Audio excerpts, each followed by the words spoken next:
அறுபடை வீடு கொண்ட திருமுருகா திருமுருகாற்று படை தன்னிலே வரும் முருகா முருகா அறுபடை வீடு கொண்ட திருமுருகா உன்னை பாடி தொழுவதற்கே என்னை வைத்தேன் முருகா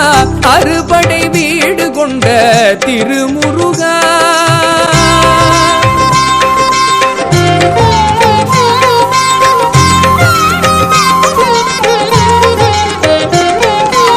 வேண்டிய மாம்பழத்தை கணபதிக்கு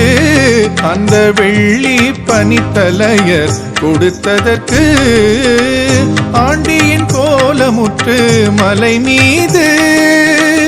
ஆண்டியின் கோலமுற்று மலை மீது நீ அமர்ந்த பழனி ஒரு படை வீடு நீ அமர்ந்த பழனி ஒரு படை வீடு அறுபடை வீடு கொண்ட